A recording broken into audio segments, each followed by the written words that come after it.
Guys, welcome to NET JRF with Aditi. मैं अदिति आप लोगों के लिए लेके आई हूँ आज का क्वेश्चन फॉर द डे। और आज का क्वेश्चन फॉर द डे होने वाला है आप लोगों की यूनिट पेपर 1 की कम्युनिकेशन से। तो आज का इस क्वेश्चन के अंदर मैं आप लोगों से डिस्कस करने वाली हूँ 2020 के एग्जाम के आया हुआ एक प्रीवियस ईयर क्वेश्चन, जो आप लोगों ने थंबनेल पर भी देखा होगा।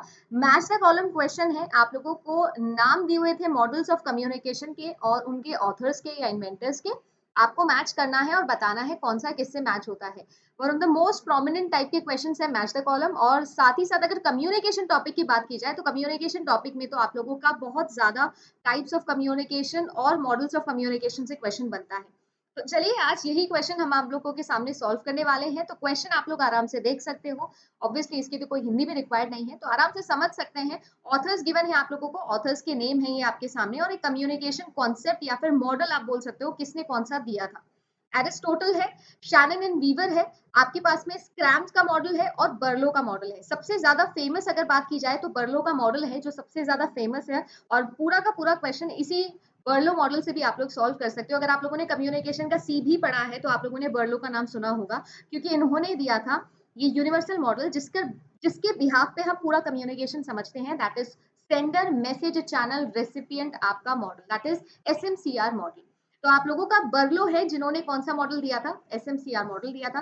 वैसे तो एरिस्टोटल का भी नाम बहुत ज्यादा जाना जाता है, और इन्होंने एक मॉडल दिया था जिसका नाम था speaker model. Speaker centre model यानी कि किस तरीके से स्पीच दी जाती है, इसके ऊपर ध्यान दिया था एरिस्टोटल ने। इसके अलावा शैनन वीवर की और हम लोग स्क्रैम के मॉडल की बात करें तो जो स्क्रैम मॉडल था ना, ये टू वे मॉडल था। टू वे का मतलब ये है कि इन्होंने बोला था कि कंप्लीट एक प्रोसेस होती है, ये सर्कुलर प्रोसेस के ऊपर इन्होंने बात करी थी। और अगर शैनन वीवर की मैं बात करूं तो शैनन वीवर जो है, इन्होंने कॉन्सेप्ट दिया था टॉप डाउन या फिर जिसको हम लोग बोल सकते हैं एक लीनियर मॉडल के ऊपर। यानी करेक्ट आंसर तो ऑब्वियस ही बात है कि बहुत आसानी से यहाँ पर ऑप्शन नंबर ए से ही आप निकाल सकते हो, या ऑप्शन नंबर ए और डी के सिमिलैरिटी से भी निकाल सकते हो। वैसे तो ए से ही निकल जाएगा, क्योंकि देखिए ए का 3 और किसी भी ऑप्शन के अंदर नहीं है। और मैं हमेशा आपको बोलती हूँ मैच द कॉलम एक ऐसा टॉपिक है जो एक ही क्वेश्चन से आप लोग सॉल्व कर सकते हो या एक ही कॉन्सेप्ट से सॉल्व कर सकते हो। अगर किस्मत थोड़ी ज्यादा खराब है तो 2 लग जाएंगे, बट अगर आपको एटलीस्ट 2 चीजें भी आती है मैच द कॉलम में तो क्वेश्चन सही होने के चांसेस ज्यादा होते हैं। वैसे सिर्फ यही मॉडल्स नहीं है, और भी कुछ एक दो मॉडल्स हैं जिसके बारे में मैंने आप लोगों से डिस्कशन भी किया था। टाइप्स ऑफ कम्युनिकेशन, या बेसिकली मैं ये सारी चीजें बताऊं तो कम्युनिकेशन के मोस्ट इंपॉर्टेंट टॉपिक्स करके एक वीडियो मैंने आप लोगों के लिए इसी चैनल पे बनाया है।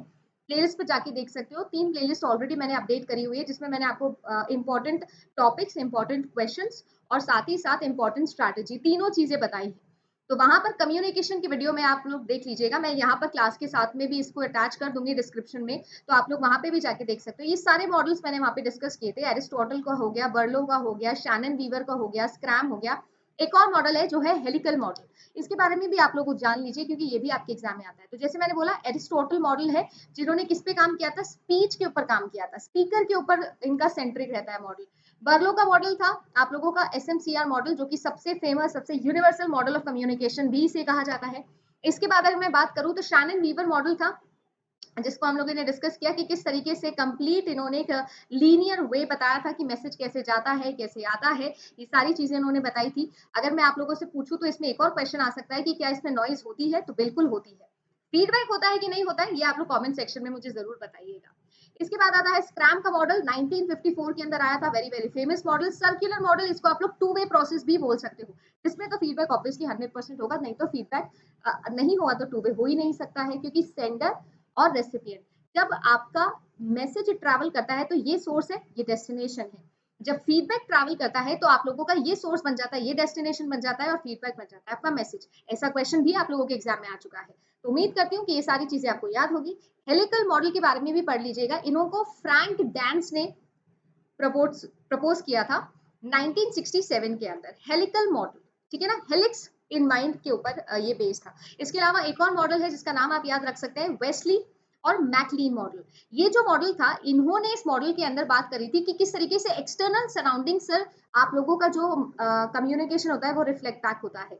यानी बेसिकली इन्होंने बताया था that the communication does not start from one day, या फिर बेसिकली आप ऐसा नहीं बोल सकते हो कि एकदम से बात हो सकती है। वो आइस ब्रेकिंग वाली जो चीज होती है ना, वो उसके बारे में यहाँ पर इन्होंने बात करी थी कि कैसे आसपास का एनवायरनमेंट भी आप लोगों को बात करने में या कम्युनिकेशन करने में हेल्प करता है। सो ये मॉडल ऐसा है कि कैसे कम्युनिकेशन को इनिशिएट किया जाता है या कैसी सारी चीज़ें होती है, कैसे हम लोग एक बैक सीट ले लेते हैं कम्युनिकेशन के अंदर। यानी कुल मिला के एक्सटर्नल सराउंडिंग्स की अगर बात करें तो उसका इन्फ्लुएंस समझाने के लिए वेस्ले और मैकलिन का मॉडल यूज़ किया जाता है। सो होपफुली आप लोगों को सारे मॉडल्स मैंने रिवाइज करवा दिए होंगे और क्वेश्चन फॉर द डे आप लोगों ने अच्छे से सॉल्व किया होगा। कमेंट सेक्शन में ज़रूर बताइएगा कि क्या शैनन वीवर के पास में फीडबैक था कि नहीं। अच्छा लगा तो लाइक करिएगा। अगर आप लोगों को लगता है कि मैं कुछ अच्छा और मतलब का यहाँ पर इस चैनल पर आप लोगों के लिए कर रही हूँ तो चैनल को सब्सक्राइब करना कंसिडर करिएगा। शेयर करिएगा वीडियो को। अगर ज़्यादा से ज़्यादा आप लोग लाइक एंड शेयर करते हैं तो यूट्यूब भी खुद अपने तरफ से वीडियोज़ को आगे रिकमेंड करता है। तो अगर आप लोगों को लगता है तो प्लीज़ अपने लाइफ के प्रीशियस टाइम में निकालिएगा और उसमें से एक लाइक और कमेंट करके ज़रूर बताइएगा कि कैसा लग रहा है। कल मिलेंगे next question for the day के लिए। Thank you so much. Bye bye and take care.